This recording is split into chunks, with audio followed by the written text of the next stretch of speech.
Because the previous leader of the church had faced opposition from Jim more than a few times, I knew that I needed to win him over. Otherwise, I would always have conflict with him. If you want someone on your side, don't try to convince him. Connect with him. That's what I was determined to do. So the first thing I did when I got to my new position was to make an appointment to meet Jim in my office. I admit, I was not looking forward to meeting Jim. He was a big man, 6 feet 4 inches tall and about 250 pounds. He was very intimidating. Further, he was 65 years old, and I was only 25. The meeting had the potential to go ugly. "Jim," I said as he sat in my office, "I know you're the influencer in this church, and I want you to know that I've decided I'm going to do everything in my power to build a good relationship with you. I'd like to meet with you every Tuesday for lunch at the Holiday Inn to talk through issues. While I'm the leader here, I'll never take any decision to the people without first discussing it with you. I really want to work with you. But I also want you to know that I've heard you're a very negative person," I continued, "and that you like to fight battles. If you decide to work against me, I guess we'll just have to be on opposite sides. And because you have so much influence, I know you'll win most of the time, at least in the beginning. But I'm going to develop relationships with people that draw new people in this church. This church will grow, and someday I'll have greater influence than you." Little box says, "It's the leader's job to initiate connection with people."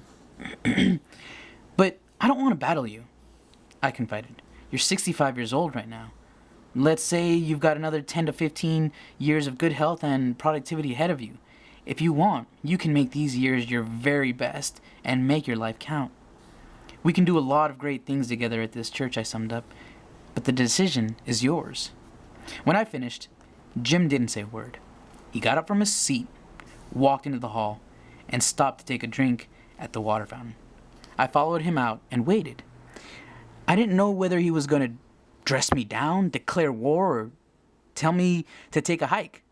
After a long time, Jid stood up straight and turned around. When he did, I could see that tears were rolling down his cheeks. And then he gave me a great big bear hug and said, "You can count on me to be on your side."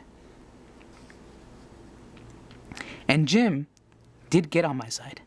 As it turned out, he did live about another 10 years, and because he was willing to help me, a young kid with a vision, we accomplished many positive things together.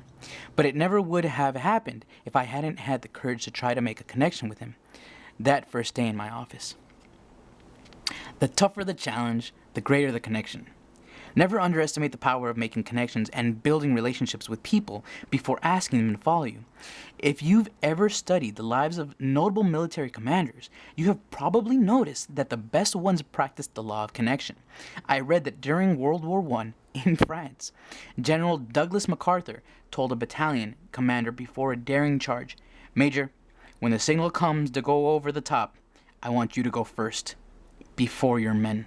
If you do, they'll follow you." Then MacArthur removed the Distinguished Service Cross from his uniform and pinned it on the major. He had, in effect, awarded him for heroism before asking him to exhibit it. And of course the major led his men. They followed him over the top, and they achieved their objective. Not all military examples of the law of connection are quite so dramatic, but they are still effective. For example, it's said that Napoleon made it a practice to know every one of his officers by name and to remember where they lived when and which battles they had fought with him. Robert E. Lee was known to visit the men at their campsites the night before any major battle. Often, he met the next day's challenge without having slept. More recently, I read about how Norman Schwarzkopf connected with his troops during the First Persian Gulf War. On Christmas in 1990, he spent the day in the mess halls among the men and women who were so far away from their families. In his autobiography, he says, "I shook the hands with everyone in the line, went behind the serving counter to greet the cooks and helpers, and work my way through the mess hall, hitting every table, wishing everyone Merry Christmas. Then I went into the second and third dining facilities and did the same thing. I came back to the first mess tent and repeated the exercise, because by this time there was an entirely new set of faces. Then I sat down with some of the troops and had my dinner. In the course of 4 hours, I must have shaken 4,000 hands. Skorshov was a general. He didn't have to do that, but he did. He used one of the most effective methods of connecting with others, something I call walking slowly through the crowd. It may sound corny, but it's really true. People don't care how much you know until they know how much you care. As a leader, find times to make yourself available to people. Learn their names. Tell them how much you appreciate them. Find out how they're doing. And most important, listen. Leaders who relate to their people and really connect with them are leaders that people will follow to the ends of the earth. Little box. It may sound corny, but it's really true. People don't care how much you know until they know how much you care. The result of connection. When a leader truly has done the work to connect with his people, you can set it in the way the organization functions. Employees exhibit loyalty and a strong work ethic. The vision of the leader becomes the aspiration of the people. The impact is incredible. One of the companies I admire in Southwest Airlines is Southwest Airlines. The company has been successful and profitable, while other airlines have filed for bankruptcy and folded. The person responsible for the initial success of the organization and the creation of its culture is Herb Kelleher, the company's founder and current executive chairman of the board. I love what Southwest's employees did on Boss's Day in 1994 because it shows the kind of connection Kelleher made with his people. They took out a full-page ad in USA Today and addressed the following message to Kelleher.